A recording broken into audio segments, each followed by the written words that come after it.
ibu-ibu, mana suaranya, ya kan? Biasanya nih kalau misalnya ibu-ibu kayak aku, ya kan? Itu berarti bukan bapak-bapak ya? Oh, bapak-bapak mungkin juga ya. Okay. Karena biasanya tuh kita sudah memikirkan nih, apalagi sekarang pandemi, ya kan? Kita tuh kadang-kadang ke pasar tuh suka takut gitu. Alasannya begitu ya ibu-ibu. Jadi langsung lah kita itu nyetok yang namanya frozen food. Oh gitu dok? Betul. Hal yang simple ya? Simpel-simpel aja gitu kan, karena waktu kita kan banyak ya dipakai buat ngepel, buat apa, buat jemur gitu. Nah ternyata bukan hanya saya yang punya kebiasaan seperti itu, masyarakat pun juga. Ya. Tapi sebenarnya itu sehat atau enggak sih? Bener banget. Dan apalagi di masa pandemi sekarang, banyak orang yang work from home menyetok semua frozen food di rumah. Setuju nggak? Sebagai pengalaman pribadi dokter gimana? Betul, makanya karena pandemi itu jadinya seperti itu. Makanya kita itu sudah menghadirkan narasumber kita. Iya, ya kan? Selamat siang Dokter Feni. Spesialis gizi klinik, halo Dokter Feni. Apa kabar dok? Sehat. Banyak frozen food di rumah? Oh, itu pertanyaannya bagus ya, kalau banyak di rumah berarti sehat.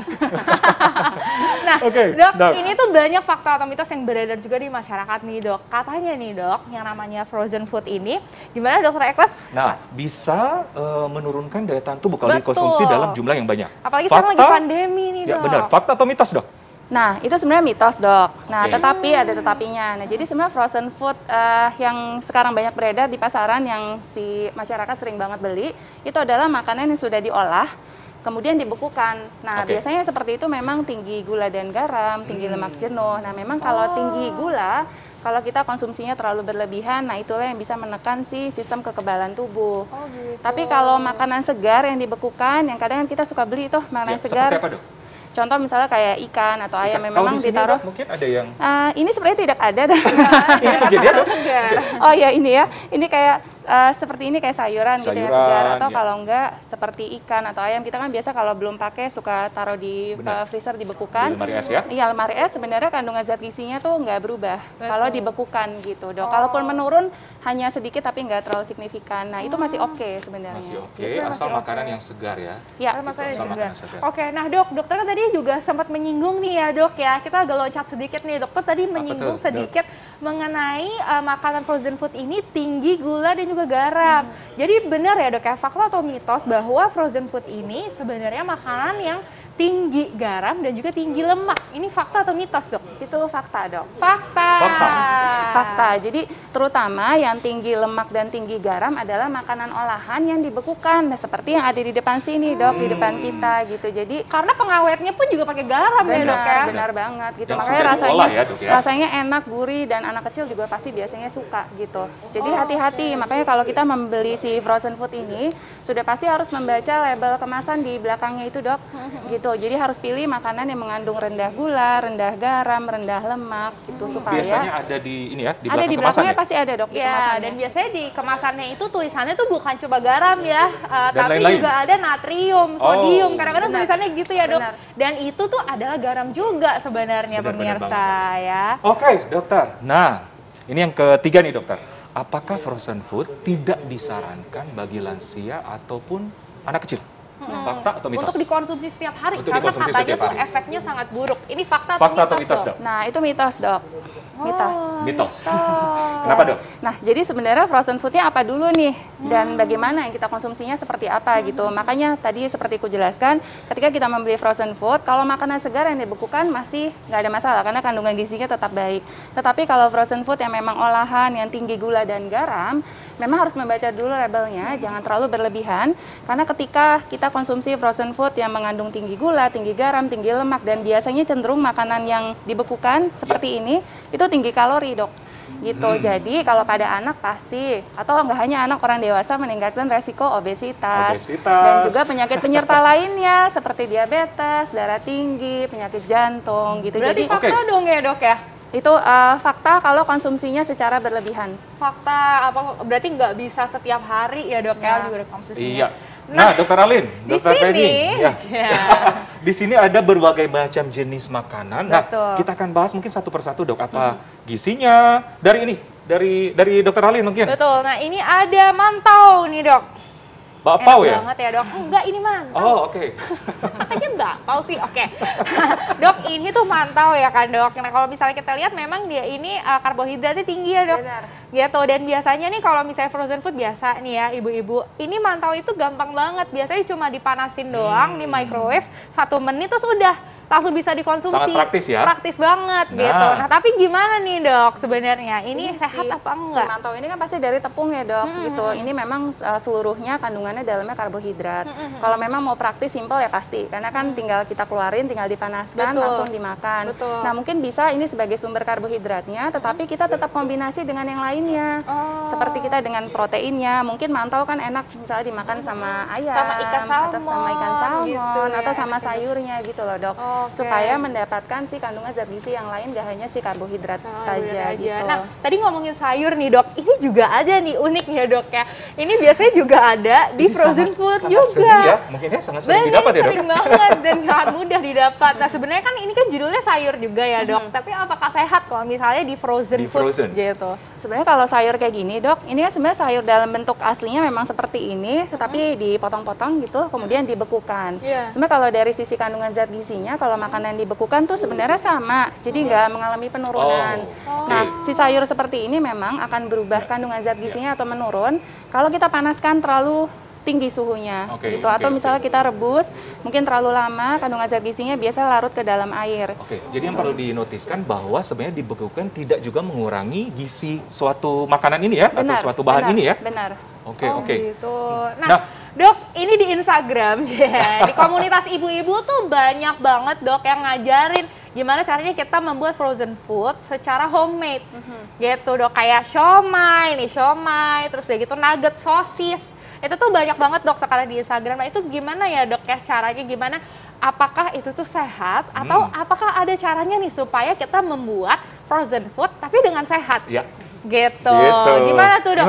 Jangan dijawab dulu dokter, sesaat lagi kita akan kembali tetap di Hidup Sehat.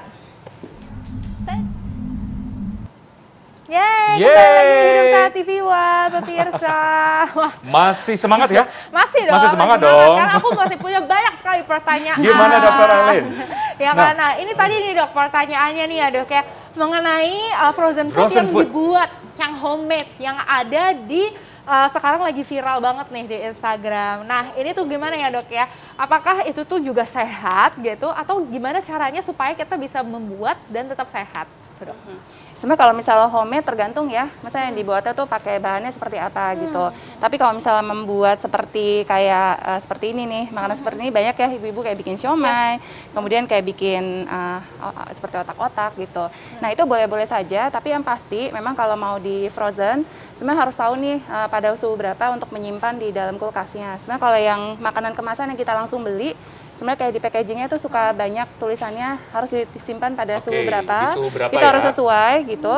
Nah biasanya untuk dibekukan tuh harus suhunya di bawah 5 derajat dok. Oh berarti fakta ya dok ya kalau misalnya frozen food itu harus kita perhatikan juga untuk menyimpan pada suhu yang dianjurkan. Jadi berapa fakta tadi? Ya dok ya? Biasanya harus di bawah 5 derajat sih dok, 5 derajat Celcius. Di bawah 5 derajat. Nah sama mungkin jangan terlalu kelamaan ya. Biasa kalau untuk frozen food sendiri mungkin bisa sekitar beberapa bulan, mungkin sekitar 2-3 bulan gitu supaya menjaga kualitasnya, kandungan zat gizinya supaya tetap baik. Wah berarti kita harus budayakan membaca dulu nih. Membaca ya dulu kan? sebelum menyimpan. Betul, bener dong dok? Ya. Oke dokter, mengenai frozen food, apakah kalau misalnya kita masak, apakah mengurangi juga gizinya frozen food ini atau gimana dok? Nah tergantung metode memasaknya dok. Wah, gitu, gimana dok cara memasaknya nih dok supaya nutrisinya tuh tetap terjaga? Karena kan kalau konsumsi frozen food nutrisinya aja sebenarnya udah minim ya dok ya. Nah gimana supaya nutrisi yang udah minim tetap pun kita juga terjaga, dapat gitu. Jadi kayak frozen food seperti ini gitu ya, mungkin ada baiknya kalau kita mengolah mungkin karena kita tahu seperti makanan seperti ini sudah mengandung tinggi lemak, ya tinggi gula dan garam, mungkin bisa mengolahnya dengan cara dikukus. Kemudian jangan digoreng mungkin dengan minyak yang terlalu kebanyakan gitu, dan mengolah dengan suhu yang ketinggian seperti sayur-sayuran seperti ini tentu akan menurunkan atau mengurangi kandungan vitamin dan mineral di dalamnya gitu dok. Jadi apinya kecil aja tapi agak lebih lama gitu ya dok ya? Benar. Oh, jadi suhunya jangan kalau tanyaan ibu-ibu memasak ya. Ya, tips-tips untuk ibu-ibu memasak. Tapi sebenarnya bukan cuma juga apa yang dinotiskan adalah bukan cuma frozen food, dan frozen food sebenarnya aman-aman juga, tapi tergantung juga apa ya jenisnya yang di frozen food ya dokter ya? Iya, jadi setiap kali membeli frozen food sudah pasti harus membaca label makanan di kemasan dok, itu udah pasti. Jadi harus pilih yang rendah gula, rendah garam, dan juga rendah lemak jenuh. Jadi jangan yang terlalu tinggi, karena kalau tinggi akan meningkatkan resiko darah tinggi, diabetes, obesitas, dok. Nah, itu juga ada fakta atau mitos nih dok. Apakah orang-orang yang dengan penyakit ya kan, dengan penyakit serius penyerta, ya, dok, ya, penyakit penyerta itu tidak boleh mengkonsumsi frozen food nih dok? Itu fakta atau mitos dok? Nah itu mitos dok. Jadi kembali lagi, kalau konsumsinya tidak berlebihan itu tidak ada masalah. Makanya balik lagi harus baca. Jadi setiap kali membeli sesuatu harus baca label kemasan yang ada di belakangnya. Karena bahaya juga kalau misalnya orang hipertensi terus makan nih sosis banyak, atau yang tinggi garam dan sebagainya, ya, tensinya naik tuh ya dok ya. Jadi tergantung juga bahannya ya. Benar. Yang aman memang frozen, kalau dengan penyakit ya penyerta yang aman memang frozen foodnya dari makanan segar kemudian dibekukan, itu yang aman dok. Kalau yang sudah makanan olahan memang cenderung tinggi gula, tinggi garam, tinggi lemak, itu yang berbahaya kalau dikonsumsi kalau ada penyakit gitu. Nah dokter, terakhir secepatnya aja dok tips nih buat kita nih yang mau mengkonsumsi frozen food, silakan dok. Bagi yang ingin mengkonsumsi frozen food silahkan, tetapi mungkin ada beberapa hal yang perlu diperhatikan. Yang pertama, pilih frozen food dengan kandungan nutrisi yang baik. Ya, jadi harus perhatikan label makanan di kemasannya. Pilih yang rendah gula, garam, dan lemak. Berapa banyak? Gula maksimal 50 gram per hari atau sekitar 4 sendok makan. Kemudian garam 1 sendok teh atau 5 gram per hari. Dan lemak sendiri 67 gram atau sekitar 5 sendok makan minyak per hari. 5 sendok makan. Kemudian yang terakhir harus tahu cara penyimpanannya pada suhu berapa, kemudian durasinya jangan terlalu lama gitu untuk menjaga kandungan zat gizinya tetap baik. Luar biasa, menarik banget infonya. Ya. Terima kasih dokter Feni. Terima kasih banget. Sangat informatif. Ya, dan semoga bermanfaat nih untuk kita semua yang nonton.